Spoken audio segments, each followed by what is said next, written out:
Train पर जीता अंधेरे में छुपी कहानी आदित्य के साथ। मैं रमेश पिछले 15 सालों से ट्रक चला रहा हूं। लंबी रातों में अकेले सड़कों पर सफर करना मेरे लिए रोजमर्रा की बात थी, लेकिन उस रात ने मेरी जिंदगी बदल दी। एक ऐसा अनुभव जो मैं कभी भूल नहीं सकता। उस दिन मैंने चंडीगढ़ से दिल्ली के लिए माल भरा था। रात के करीब 11 बज चुके थे और अंधेरा इतना गहरा था कि सिवाय ट्रक की हेडलाइट्स के कुछ भी दिखाई नहीं दे रहा था। वो अक्टूबर का महीना था। ठंड ने धीरे धीरे दस्तक देना शुरू कर दिया था। मैंने स्टीयरिंग पर अपनी पकड़ मजबूत की और अकेलेपन से बचने के लिए FM रेडियो चालू कर लिया। सड़कों पर सन्नाटा पसरा था, जैसे किसी ने पूरी दुनिया को ठहरने का हुक्म दे दिया हो। करीब 1 घंटे बाद मैं एक सुनसान हाईवे से गुजर रहा था जब अचानक मैंने सड़क के किनारे एक औरत को खड़े देखा। उसके बाल बिखरे हुए थे और उसने सफेद साड़ी पहन रखी थी। उस सुनसान जगह पर इतनी रात में अकेली औरत को देखकर मेरे मन में अजीब सा खटका हुआ। मैंने खुद से कहा, शायद कोई हादसा हो गया होगा। मैंने ट्रक को धीमा किया और उसके पास जाकर रुका। मैंने खिड़की से बाहर झांकते हुए पूछा, बहन जी, इतनी रात में यहां क्या कर रही हो? किसी मदद की जरूरत है? पर उसने कोई जवाब नहीं दिया। उसकी आंखें एक अजीब सी चमक के साथ मेरी तरफ देख रही थीं, लेकिन उसके चेहरे पर कोई भाव नहीं था। मैं अजीब उलझन में पड़ गया। वो बस खामोश खड़ी रही और ठंडी हवा में उसका आंचल लहराता रहा। मैंने दोबारा पूछा, लेकिन इस बार उसकी निगाहें मेरी आंखों से मिलते ही एक ठंडा सा झटका मेरे शरीर में दौड़ गया। मेरे रोंगटे खड़े हो गए और दिल की धड़कनें तेज हो गईं। उसने धीरे से अपनी उंगली से मुझे आगे बढ़ने का इशारा किया, मानो कह रही हो कि आगे चलो। मेरी समझ में नहीं आ रहा था कि मैं क्या करूं, लेकिन एक अजीब ताकत ने मुझे उसकी बात मानने पर मजबूर कर दिया। मैंने ट्रक को फिर से स्टार्ट किया और धीरे धीरे आगे बढ़ने लगा। वो औरत मेरी खिड़की के पास ही खड़ी रही। उसके होठों पर एक रहस्यमयी मुस्कान थी। जैसे ही मैंने गाड़ी को थोड़ी दूरी पर बढ़ाया, पीछे देखने की हिम्मत जुटाई, पर वो औरत अब वहां नहीं थी। मेरा दिल जोर जोर से धड़कने लगा। मैं सोच रहा था कि कहीं मैंने कोई सपना तो नहीं देखा। मैंने रेडियो की आवाज तेज की, पर उस पर अब अजीबोगरीब खड़खड़ाहट सुनाई दे रही थी। ये सब बहुत असामान्य था। थोड़ी देर बाद मैंने अपने आप को समझाया कि शायद थकान की वजह से मुझे ऐसा महसूस हो रहा है, पर तभी मैंने ट्रक के अंदर पीछे वाले शीशे में देखा। वो औरत अब ट्रक के पीछे बैठी हुई थी। उसका चेहरा साया सा धुंधला दिख रहा था, लेकिन उसकी आंखें चमक रही थीं, मानो अंधेरे में कोई 2 जलती हुई मोमबत्तियां हों। मेरे हाथ पैर सुन्न हो गए। स्टीयरिंग मेरे हाथों से फिसलने लगा। मैंने तुरंत ब्रेक मारा और ट्रक को साइड में रोक दिया। जब मैंने शीशे में दोबारा देखा तो पीछे कुछ भी नहीं था, पर मेरे कानों में एक धीमी सी हंसी गूंज रही थी जो धीरे धीरे हवा में घुल गई। उस वक्त मुझे समझ में आ गया कि ये कोई साधारण औरत नहीं थी, बल्कि कुछ और ही था। मैंने खुद को संभालने की कोशिश की, लेकिन उस हंसी की आवाज अभी भी मेरे दिमाग में गूंज रही थी। मैंने गाड़ी स्टार्ट की और जितनी तेजी से हो सकता था आगे बढ़ने लगा, लेकिन उस रात का सफर आसान नहीं था। मुझे एहसास हो चुका था कि मैंने किसी अनजान ताकत के साथ मुठभेड़ कर ली थी। जैसे ही मैं एक छोटे गांव के पास पहुंचा, वहां के चाय की दुकान के पास ट्रक रोक दिया। मैंने दुकान वाले से 1 कप चाय मांगी। हाथ कांप रहे थे और पसीना ठंड में भी बह रहा था। दुकान वाले ने मेरी हालत देखकर पूछा, क्या हुआ भाई साहब, बड़े घबराए हुए लगते हो? मैंने हल्की मुस्कान देते हुए कहा, बस ऐसे ही, नींद आ रही थी। पर सच तो यह था कि मुझे अब नींद नहीं, उस रात का खौफ था जो पीछा कर रहा था। वो डरावनी हंसी, वो रहस्यमयी चेहरा मेरे मन से बाहर नहीं जा रहा था, और शायद ये बस शुरुआत थी। मैंने उस रात की चाय खत्म की और ट्रक में वापस बैठने से पहले अपने आप को समझाने की कोशिश की कि शायद ये सब सिर्फ मेरी थकान का नतीजा है, पर दिल अब भी मानने को तैयार नहीं था। दुकान के मालिक की आंखों में भी सवाल थे, लेकिन मैंने ज्यादा कुछ न कहते हुए उसे पैसे दिए और ट्रक में वापस आकर ड्राइविंग सीट पर बैठ गया। गाड़ी स्टार्ट की, लेकिन मन में एक अजीब सा डर अब भी मंडरा रहा था, जैसे कोई अनदेखी छाया मेरे साथ सफर कर रही हो। रात के करीब 2 बज चुके थे और ठंडी हवा के झोंके भीतर तक चुभ रहे थे। सड़कों पर अब और भी सन्नाटा था, सिर्फ ट्रक की आवाज और मेरे दिल की धड़कन की गूंज, और कुछ नहीं। जैसे जैसे मैं आगे बढ़ रहा था, मुझे महसूस हो रहा था कि सड़कें अजनबी लगने लगी हैं, मानो मैं एक ऐसी जगह जा रहा हूं जहां मैंने पहले कभी कदम न रखा हो। अचानक मेरी नजर सामने के सड़क किनारे पड़ी। वही औरत सफेद साड़ी में बिखरे बालों के साथ खड़ी थी, लेकिन इस बार उसके चेहरे पर वो ही रहस्यमयी मुस्कान थी जो मुझे भीतर तक सिहरा गई। मैंने झटके से ब्रेक मारा और गाड़ी थाम दी। गाड़ी के रुकते ही सारा माहौल सन्नाटे में डूब गया, जैसे समय ने अचानक थमने का फैसला कर लिया हो। मैंने खिड़की के शीशे से बाहर झांका, लेकिन इस बार हिम्मत नहीं जुटा पाया कि उससे कुछ कह सकूं। पर तभी उसकी आवाज सुनाई दी, धीमी, सर्द और रहस्यमयी। उसने कहा, तुमने मुझे क्यों छोड़ा? उसकी आवाज हवा में गूंजती रही, मानो हर दिशा से आ रही हो। मेरा दिल जोर जोर से धड़कने लगा और मैं कांपते हुए ट्रक से बाहर उतरने लगा, लेकिन कदमों में जैसे ताकत ही नहीं बची थी। मैंने उसकी तरफ देखा। उसकी आंखें इस बार और भी गहरी और खाली दिख रही थीं। मेरे कदम अपने आप पीछे की तरफ खींचे जा रहे थे। तभी उसने अपनी उंगली से एक दिशा की ओर इशारा किया। अजीब बात यह थी कि मैंने अपने आप को उस ओर बढ़ता हुआ पाया, मानो मेरी मर्जी अब मेरे हाथ में नहीं रही। उसने मुझे सड़क के किनारे एक पुरानी जर्जर हवेली की तरफ इशारा किया। वो जगह हमेशा से सुनसान थी। उसके बारे में मैंने कई बार किस्से सुने थे कि वहां कोई रहता नहीं, लेकिन अब वो औरत मुझे वहां ले जाने पर तुली थी। मैंने खुद को संभालते हुए उससे पूछा, तुम कौन हो और मुझसे क्या चाहती हो? लेकिन उसने कोई जवाब नहीं दिया। उसकी आंखें अभी भी मुझ पर जमी हुई थीं और उसकी उंगली अब भी हवेली की तरफ इशारा कर रही थी। मेरी हिम्मत जवाब देने लगी थी, पर पैर जैसे खुद ब खुद उस हवेली की ओर बढ़ने लगे। जैसे ही मैं हवेली के करीब पहुंचा, एक अजीब सी ठंडक ने मुझे घेर लिया। वहां की हवा भारी थी, जैसे उसमें दर्द और चीखों की कहानियां दबी हों। दरवाजा खुला था और अंदर से हल्की रोशनी झिलमिला रही थी। मैंने भीतर झांका तो देखा, दीवारों पर पुरानी तस्वीरें टंगी थीं, जिनमें से कुछ के चेहरे अधूरे थे। वो औरत अब मेरे बगल में खड़ी थी। उसकी परछाई मेरे सामने लंबी होती जा रही थी। उसने धीरे से कहा, तुम्हें मेरे साथ रहना होगा। उसकी बातों ने मेरे दिल में अजीब सी बेचैनी भर दी। मैंने तुरंत ट्रक की तरफ दौड़ने की कोशिश की, लेकिन जैसे ही मैंने मुड़कर देखा, वो फिर गायब हो गई। सिर्फ हवेली का खुला दरवाजा और भीतर से आती ठंडी हवा ही बाकी रह गई। मैंने खुद को संभालते हुए ट्रक की चाबी घुमाई और गाड़ी स्टार्ट कर दी, लेकिन जैसे ही मैं गाड़ी में बैठा, ट्रक के अंदर से वही धीमी हंसी की आवाज सुनाई दी जो पहले भी सुनाई दी थी। मेरे हाथ पैर अब पूरी तरह से बेजान हो चुके थे। ट्रक का इंजन गरजने लगा, लेकिन उस आवाज में अब एक डरावना संगीत घुल गया था। गाड़ी चलाते हुए मैं खुद को यही समझाने की कोशिश करता रहा कि यह सब मेरा भ्रम है, पर अंदर ही अंदर मैं जानता था कि कुछ तो गड़बड़ है। उस सुनसान रास्ते पर मैं तेजी से गाड़ी बढ़ा रहा था, लेकिन ऐसा लग रहा था कि मैं जितनी तेजी से भागने की कोशिश कर रहा था, उतनी ही जल्दी वो औरत मेरे पीछे आ रही थी। रास्ते में मैंने सोचा कि क्यों ना पास के पुलिस स्टेशन जाकर ये सब बताऊं, लेकिन क्या वो मेरी बातों पर यकीन करेंगे? क्या मैं खुद अपनी बातों पर यकीन कर सकता था? आखिर कौन मानता कि एक ट्रक ड्राइवर को रात के अंधेरे में एक भूतिया औरत ने परेशान किया? पर मेरे पास और कोई विकल्प नहीं था। मैंने हिम्मत जुटाई और पास के गांव में जाकर पुलिस स्टेशन की तरफ बढ़ा। जैसे ही मैं स्टेशन के पास पहुंचा, वहां के हेड कांस्टेबल ने मेरी हालत देखकर पूछा, क्या हुआ रमेश? तुम तो अच्छे खासे आदमी थे, यह हाल क्यों है? मैंने कांपती हुई आवाज में उसे सब बताया। उसकी आंखों में हैरानी थी, लेकिन उसने कहा, तुम्हें उस औरत से बचना होगा।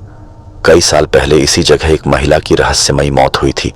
लोग कहते हैं उसकी आत्मा अभी भी भटक रही है। जो उसे देखता है, उसकी जिंदगी कभी वैसी नहीं रहती। पुलिस स्टेशन की ठंडी दीवारों के भीतर हेड कांस्टेबल की बातों ने मेरी आत्मा तक को हिला दिया था। उसके शब्द अब भी मेरे कानों में गूंज रहे थे। वो औरत जिसकी आत्मा भटक रही है, उससे बचना होगा। मैंने कांपते हुए पूछा, पर कौन थी वो? उसकी मौत कैसे हुई थी? कांस्टेबल ने एक लंबी सांस ली और मेरी ओर देखकर बोला, कई साल पहले उस औरत का नाम था सविता। वो इसी इलाके के पास एक छोटे से गांव में रहती थी। उसकी शादी जबरदस्ती करवाई गई थी और उसे अपने ससुराल में बहुत कष्ट झेलने पड़े थे। एक रात उसके पति ने उसे सुनसान सड़क पर अकेला छोड़ दिया था और तब से उसका कोई पता नहीं चला। कुछ लोग कहते हैं कि उसने उस रात खुद को इसी सड़क के किनारे लटका लिया था और उसकी आत्मा यहीं फंस गई। यह सुनकर मेरे शरीर में एक सिहरन दौड़ गई। मैं समझ गया था कि सविता की आत्मा मुझसे कुछ चाहती है और शायद वो अपनी कहानी पूरी किए बिना मुझे छोड़ने वाली नहीं थी। मैंने कांस्टेबल से पूछा, क्या कोई तरीका है जिससे मैं उससे पीछा छुड़ा सकूं? पर उसकी आंखों में सिर्फ सन्नाटा था। उसने सिर हिलाते हुए कहा, तुम्हें खुद ही इसका सामना करना होगा। मैंने डर के बावजूद हिम्मत जुटाई और ट्रक की तरफ वापस चल पड़ा। ट्रक के पास पहुंचते ही मुझे लगा जैसे किसी ने मेरी गर्दन पर ठंडी उंगलियां रख दी हों। गाड़ी के भीतर बैठते ही वही अजीबोगरीब आवाजें फिर से सुनाई देने लगीं। ऐसा लग रहा था कि कोई मेरे बहुत करीब है, मेरी हर सांस को सुन रहा है। मैंने इंजन स्टार्ट किया और सड़कों पर फिर से निकल पड़ा, लेकिन अब मुझे लग रहा था कि मेरे पीछे कुछ है, कोई छाया जो मेरा पीछा कर रही है। कुछ किलोमीटर आगे सड़क के किनारे वही पुरानी हवेली फिर दिखाई दी और इस बार उसके सामने एक धुंधली आकृति खड़ी थी। उसकी आंखें मेरे ट्रक की हेडलाइट्स में चमक रही थीं। मैंने ट्रक को रोका नहीं, पर जैसे जैसे मैंने स्पीड बढ़ाई वो छाया और करीब आती गई। मैंने अपने आप को बार बार समझाया कि ये सब मेरे मन का वहम है, लेकिन तभी अचानक ट्रक के अंदर की लाइट बंद हो गई। बाहर का अंधेरा ट्रक के भीतर तक घुस आया। एक ठंडी हवा का झोंका अंदर आकर मेरे चेहरे को छू गया। मैं बुरी तरह कांप गया और तुरंत गाड़ी रोक दी। मैंने अपने पीछे वाले शीशे में देखा और वहां ट्रक के पिछले हिस्से में वो औरत खड़ी थी। उसकी आंखों से आंसू की एक धारा बह रही थी, लेकिन वो आंसू लाल थे, खून जैसे लाल। मैंने स्टीयरिंग कसकर पकड़ लिया। मन में दहशत के साए मंडरा रहे थे। मैं चिल्लाया, तुम मुझसे क्या चाहती हो? पर मेरी आवाज हवा में घुल गई और उसकी जगह एक सर्द निराश हंसी ने ले ली। उसकी आवाज फिर से गूंजने लगी, तुम मेरी मदद नहीं कर सकते रमेश, लेकिन मैं तुम्हें अपनी कहानी जरूर दिखाऊंगी। उसके ये शब्द मेरे दिमाग में गूंज रहे थे और अचानक मुझे अपने ट्रक के बाहर अजीब सी छवियां दिखने लगीं। मैंने देखा सविता की छवि उस रात की घटना जैसे किसी फिल्म के दृश्य की तरह सामने आ रही थी। उसका पति उसे अंधेरे में सड़क पर छोड़ता है और सविता के चेहरे पर डर, बेबसी और दर्द की तस्वीरें उभरती हैं। मैंने आंखें बंद कर लीं, पर उन छवियों ने मेरा पीछा नहीं छोड़ा। उसके चीखने की आवाजें, उसके दर्द के लम्हे, सब कुछ इतनी स्पष्टता से सुनाई दे रहा था कि मानो मैं उसी वक्त वहां खड़ा हूं। अचानक मैंने महसूस किया कि ट्रक खुद ब खुद आगे बढ़ रहा है। मैंने स्टीयरिंग पर अपनी पकड़ मजबूत की, पर मेरे हाथों में अब कोई ताकत नहीं थी। ट्रक जैसे ही उस हवेली के सामने आकर रुका, दरवाजे अपने आप खुल गए। बाहर से अंधेरे की एक लहर भीतर घुस आई। उस अंधकार के बीच सविता की परछाई उभरी और ट्रक के सामने आकर खड़ी हो गई। मैंने उसे बाहर निकलने का इशारा किया, पर उसके होठों से एक सर्द फुसफुसाहट निकल आई, तुम्हें मेरी अधूरी कहानी पूरी करनी होगी। उसका चेहरा अब भी धुंधला था, लेकिन उसकी आंखें एक गहरे काले अंधेरे में डूबी हुई थीं, जिसमें न जाने कितनी कहानियां छुपी थीं। मैंने उसकी ओर देखा और उसके अंदर छुपे दर्द और पीड़ा को महसूस किया। मेरी हिम्मत ने मुझे फिर से सवाल करने पर मजबूर किया, कैसे? मैं कैसे तुम्हारी मदद कर सकता हूं? वो बस मुस्कुराई और फिर उसके चेहरे पर दर्द की एक लहर दौड़ गई। जाओ उस हवेली के भीतर, वहां तुम्हें मेरी कहानी का आखिरी हिस्सा मिलेगा, उसने धीरे से कहा और फिर से गायब हो गई। हवेली अब मेरे सामने थी, अंधेरे में डूबी हुई। उसके भीतर जाने का ख्याल ही मेरे शरीर में सिहरन पैदा कर रहा था। मैंने ट्रक की लाइट्स बंद की और धीरे धीरे हवेली की तरफ बढ़ने लगा। मेरे हर कदम पर पुराने फर्श की छटकती आवाजें गूंज रही थीं। मेरे दिल की धड़कन इतनी तेज हो गई थी कि मुझे लग रहा था जैसे कोई मुझे सुन रहा है। दरवाजे के सामने पहुंचते ही मैंने उसे धकेला। वो खुद ब खुद खुल गया, मानो किसी ने मुझे अंदर बुलाया हो। अंदर की हवा में सर्दी थी, लेकिन वो सविता की कहानी की तरह बोझिल थी। मैंने खुद से कहा, इस रात का अंत यहीं होगा, चाहे जो हो जाए।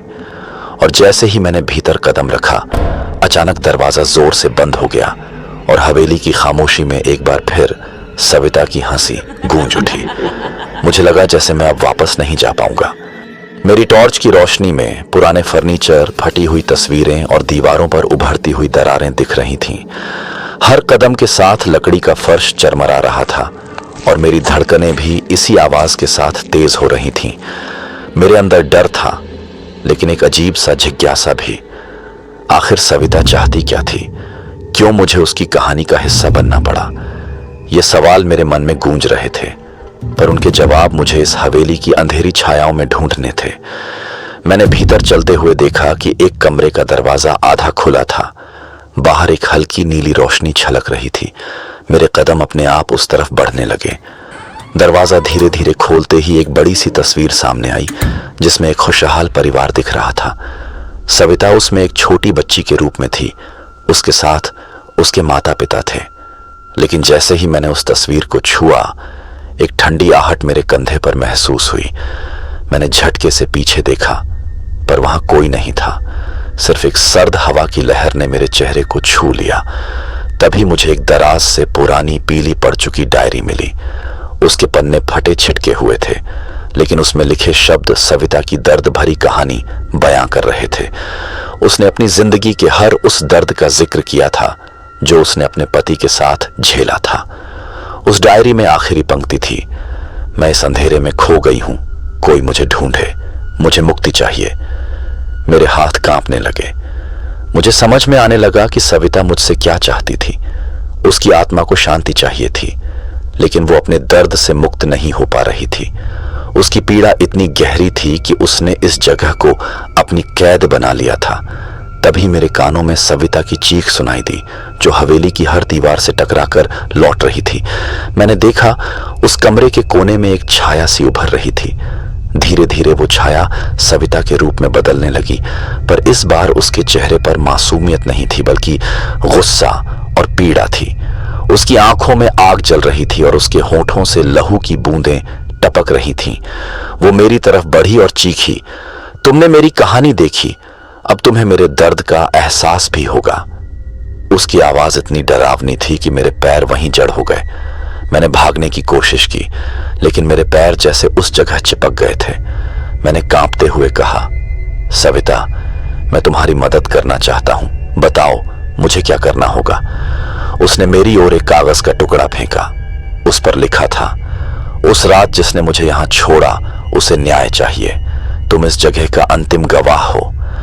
कागज के शब्द जलने लगे और हवा में घुल गए। अचानक हवेली की लाइट्स झपकने लगीं और दरवाजे जोर जोर से बंद होने लगे।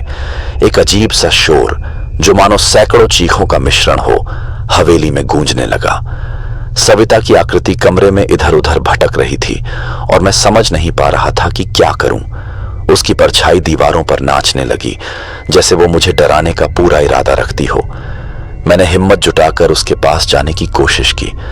उसके चेहरे की तरफ देखते हुए मैंने कहा, तुम्हारी आत्मा को शांति मिलेगी, मैं तुम्हारे दर्द को समझ चुका हूं, मुझे बताओ कि मैं तुम्हारी मदद कैसे कर सकता हूं। उसने मेरी तरफ देखा। उसकी आंखों में पहली बार थोड़ा सुकून दिखा, पर तभी उसका चेहरा फिर से बदल गया। उसके होंठ फड़फड़ाए और उसने कहा, मुझे छोड़ने वाले को यहां लाओ, मुझे उससे अपना बदला पूरा करना है। और फिर वो अचानक गायब हो गई, लेकिन इस बार उसकी आवाज मेरे कानों में गूंजती रही, तुम बच नहीं पाओगे रमेश, अगर तुमने मेरी बात नहीं मानी तो ये हवेली तुम्हारा अंत बन जाएगी। मेरे दिल की धड़कन इतनी तेज थी कि लग रहा था कि मेरी छाती फट जाएगी। मैंने बाहर जाने की कोशिश की, लेकिन हवेली का दरवाजा अब जाम हो चुका था। वो बंद दरवाजा अब मेरे लिए कैद की तरह था और बाहर का अंधेरा और भी डरावना लगने लगा। हर दीवार पर उसकी परछाई उभर रही थी और उसकी हंसी हवेली की खामोशी को चीर रही थी। मैंने किसी तरह अपने आप को संभाला और ट्रक की चाबी को कसकर पकड़ा। मैं जानता था कि मुझे उस आदमी को ढूंढना होगा जिसने सविता की जिंदगी छीन ली, पर सवाल यह था कि क्या मैं उसे खोज पाऊंगा, और अगर मैंने सविता की बात नहीं मानी तो क्या मेरी जान बचेगी? मेरे भीतर का डर अब हद से ज्यादा बढ़ चुका था। मुझे अब समझ में आ चुका था कि ये रात यूं ही खत्म नहीं होने वाली। उस भूतिया हवेली में अब भी उसकी सिसकियां गूंज रही थीं। मुझे उसके साथ किए गए अन्याय को खत्म करना होगा, वरना मैं भी इसी अंधेरे का एक हिस्सा बन जाऊंगा। मेरे दिमाग में अजीब अजीब ख्याल आने लगे। क्या सविता मुझे माफ कर देगी अगर मैं उसका बदला पूरा कर दूं? और अगर उसने मुझे छोड़ दिया तो क्या मैं अपने आप को इस खौफनाक मंजर से बचा पाऊंगा? मैंने अपनी जेब से टॉर्च निकाली और बाहर का रास्ता तलाशने की कोशिश की, लेकिन दरवाजे का ताला अब भी टस से मस नहीं हो रहा था। मैं समझ गया था कि यह हवेली अब मुझे इतनी आसानी से नहीं छोड़ने वाली, और शायद सविता का यह खेल अब भी अधूरा था। तभी मेरे पीछे एक हल्की सी फुसफुसाहट गूंजी। मैंने पीछे मुड़कर देखा और दीवार पर लिखा था, यह तुम्हारा आखिरी मौका है, उसे ढूंढो वरना। हवेली के भीतर उस रात का सन्नाटा मेरे कानों में गूंज रहा था। हर कोना एक नई साजिश की तरह लगता था, और मुझे यह समझ में आ गया था कि अब मुझे यहां से भागना नहीं है। सविता की आत्मा ने मेरे सामने एक चुनौती रखी थी, और अगर मैं उसे पूरा नहीं कर पाया तो यह हवेली मेरी कब्रगाह बन जाएगी। मैंने एक आखिरी बार अपने डर को निगलते हुए ट्रक की चाबी हाथ में ली और खुद से वादा किया कि सविता के पति को ढूंढकर उसकी कहानी को पूरा करूंगा। मेरे दिमाग में उसके द्वारा छोड़े गए आखिरी शब्द गूंज रहे थे, उससे मिलो, उसे लाओ। मैंने हवेली के अंदर ही बैठकर ट्रक का इंजन स्टार्ट किया और गियर लगाया। ट्रक का दरवाजा अब भी बंद था, लेकिन मैंने सोचा, अगर यह आखिरी लड़ाई है तो मैं पीछे हटने वाला नहीं हूं। मैंने ट्रक को एक झटके से आगे बढ़ाया और दरवाजा टूटकर बाहर गिर पड़ा। बाहर का अंधेरा मुझे निगलने को तैयार था, लेकिन मैंने गाड़ी को तेजी से उसी गांव की ओर बढ़ा दिया जहां से मैंने पुलिस वाले से सविता की कहानी सुनी थी। रास्ते में हवाओं की सिसकियां और पीछे से आती हंसी ने मेरा पीछा नहीं छोड़ा। हर बार जब मैं शीशे में देखता, मुझे ऐसा लगता कि सविता की छाया मेरे पीछे दौड़ रही है, पर मैंने अपनी हिम्मत नहीं खोई। मुझे पता था कि अगर मैं पीछे मुड़ा तो शायद मैं भी उसी अंधेरे का हिस्सा बन जाऊंगा। गांव पहुंचते ही मैंने सबसे पहले पुलिस स्टेशन का रुख किया। वहां मुझे वही कांस्टेबल मिला जिसने मुझे सविता की कहानी सुनाई थी। मैंने उसकी आंखों में देखा और कहा, मुझे सविता के पति का पता चाहिए, मैं उसके साथ न्याय करना चाहता हूं। कांस्टेबल ने मुझे एक पुराने मकान का पता दिया जो गांव के दूसरे छोर पर था। उसने मुझसे कहा, वो आदमी अब बूढ़ा हो चुका है, पर शायद उसके पास सविता के सवालों के जवाब अब भी बाकी हैं। मैं तुरंत उस पते पर पहुंचा। मकान एकदम जर्जर था। दरवाजे पर मकड़ी के जाले लटक रहे थे। मैंने धीरे से दरवाजा खटखटाया। थोड़ी देर बाद एक बूढ़ा आदमी बाहर आया। उसकी आंखों में जीवन की चमक कब की बुझ चुकी थी। मैंने उससे सविता का नाम लिया और उसकी आंखों में डर की एक झलक देखी। मैंने गुस्से से कहा, तुमने उसे यहां क्यों छोड़ा था? उसने तुम्हें अब तक नहीं छोड़ा है। उसकी आत्मा इस दुनिया में फंसी हुई है। वो आदमी कांपते हुए बोला, मैंने गलती की थी। उस रात मैंने उसे यहां अकेला छोड़ दिया, लेकिन मैं भी खुद से भाग रहा था। मैंने उससे माफी मांगने की बहुत कोशिश की, लेकिन शायद बहुत देर हो चुकी थी। उसकी आंखों से आंसू बहने लगे। मैंने उस बूढ़े आदमी का हाथ पकड़ा और कहा, अगर तुम सच में पछता रहे हो तो चलो मेरे साथ। उसे तुम्हारी माफी चाहिए और यह सब यहीं खत्म हो सकता है। उसने कुछ देर तक सोचा और फिर कांपते हुए तैयार हो गया। हम दोनों उस भूतिया हवेली की ओर बढ़े। रात की हवा और भी ठंडी हो चुकी थी। जैसे ही हम हवेली के करीब पहुंचे, उसकी छत से टकराती हवाओं की आवाज और तेज हो गई। मेरे कदम भारी हो रहे थे, पर उस आदमी के चेहरे पर डर साफ दिख रहा था। हमने एक साथ हवेली के दरवाजे को धक्का दिया और भीतर का अंधकार हमें निगल गया। अंदर की ठंडी हवा के बीच सविता की छवि फिर से उभरी। उसकी आंखें लाल थीं और उसकी चीखें कमरे में गूंजने लगीं। तुम वापस आए हो? उसकी आवाज गुस्से से भरी थी। उस बूढ़े आदमी ने कांपते हुए हाथ जोड़े और कहा, सविता, मुझे माफ कर दो। मैंने तुमसे जो किया वो मेरी सबसे बड़ी भूल थी। मैं तुम्हारे साथ बुरा था। अब मुझे माफ कर दो। सविता की चीखें एक पल के लिए थम गईं। उसकी आंखों में दर्द की लहर दौड़ गई। वो उस आदमी की तरफ बढ़ी लेकिन इस बार उसका चेहरा गुस्से से नहीं बल्कि पीड़ा से भरा हुआ था। उसने धीरे से कहा, तुम्हारी माफी मुझे वापस नहीं ला सकती, लेकिन शायद इससे मेरी आत्मा को चैन मिल जाए। इतना कहते ही उसकी छवि धीरे धीरे धुंधली होने लगी। उसकी आंखों में एक आखिरी आंसू चमका और फिर वो हवा में घुलने लगी। हवेली की दीवारों पर बसी हुई उसकी चीखें अब खामोशी में बदल गईं। हवेली के भीतर की ठंडक गायब हो गई और ऐसा लगा मानो उस जगह की सारी बुराइयां खत्म हो गई हों। मैंने एक गहरी सांस ली और उस बूढ़े आदमी की ओर देखा। उसकी आंखों में पश्चाताप था और वो जमीन पर बैठ गया मानो उसकी सारी ताकत खत्म हो चुकी हो। मैंने उससे कहा, अब तुम जा सकते हो। सविता की आत्मा को शांति मिल गई है। हमने वहां से लौटने की कोशिश की और जैसे ही मैंने ट्रक का दरवाजा खोला, मैंने देखा कि उसकी सीट पर एक सफेद साड़ी का टुकड़ा पड़ा था।